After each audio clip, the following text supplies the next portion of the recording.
Yes, well, it's across all the papers this morning, as you would expect. The comedian and actor Russell Brand has been accused of rape, sexual assault and emotional abuse during a 7-year period at the height of his fame. 4 women have alleged sexual assaults between 2006 and 2013, whilst he was a presenter for BBC Radio 2 and Channel 4, and then, of course, an actor in Hollywood films.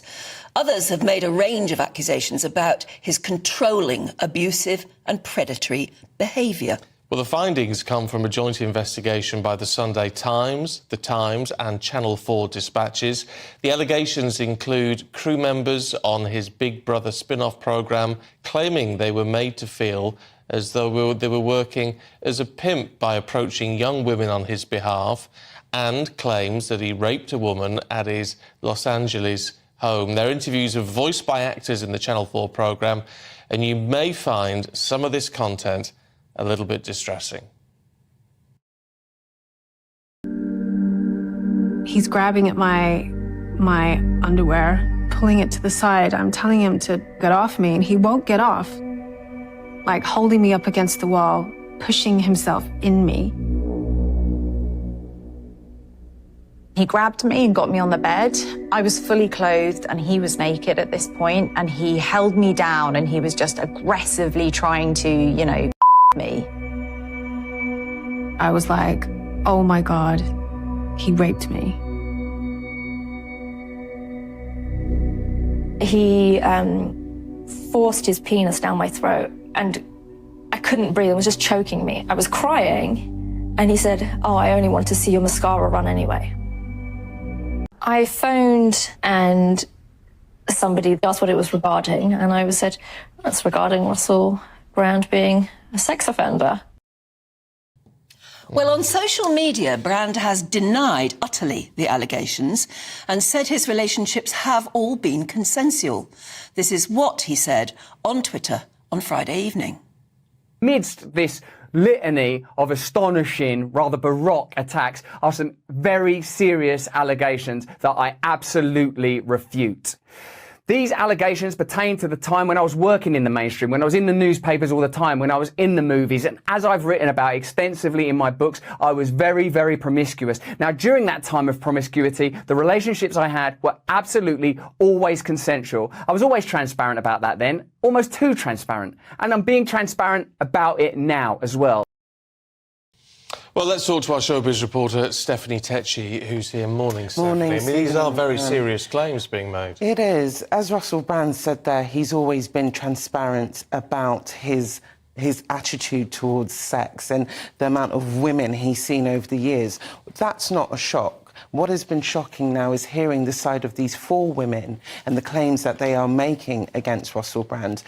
Having been in the showbiz industry for a long time, I've never seen a sting like this, an operation where we've had a newspaper and dispatches come together because they've been working on this for the past year, gathering all this evidence. Not many people knew about it. So they've definitely done it in a different way. Russell Brand, rightly so, came out with this video because he had right of reply, but he's known about this for the past 8 days, so he knew that there was going to be a storm brewing in public. But for Russell Brand, it's been business as usual. He performed out a sold-out gig in Wembley yesterday, arrived a bit late. He was an hour later.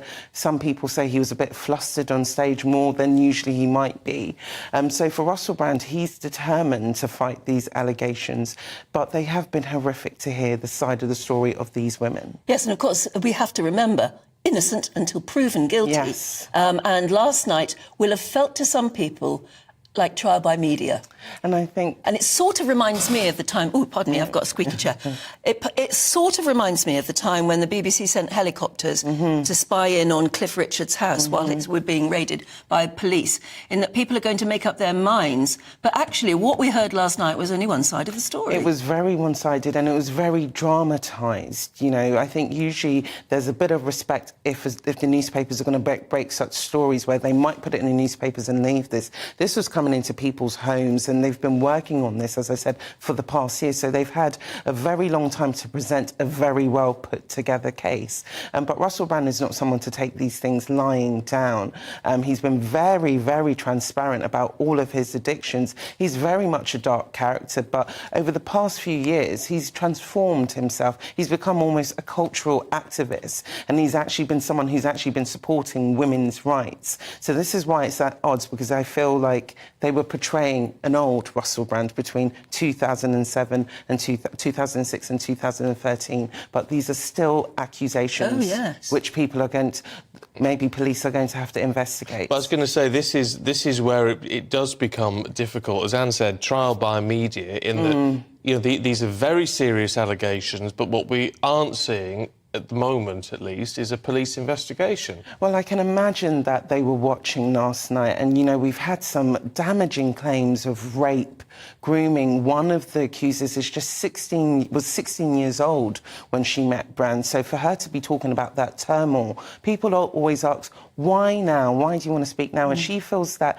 no 16-year-old should be managed to be groomed by a man in his 30s. So she's calling for changes to be made. There's accusations of when Russell Brand was at the BBC, when he was at Big Brother, having these kind of control over women. So there's going to be questions about duty of care, which we've seen previously on the Philip Schofield case and on the Hugh Edwards thing. So beyond these cases, there's always that bigger question of duty of care and who knew what. Yes, because it's one thing for him to say these relationships were consensual and they happened at home or something like that.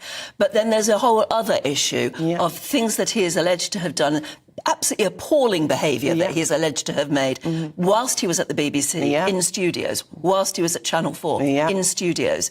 And that brings in a whole new, as you said, the question of duty of care of those particular institutions. And I think, you know, from watching last night, it was almost Russell Brand was portrayed as a martyr.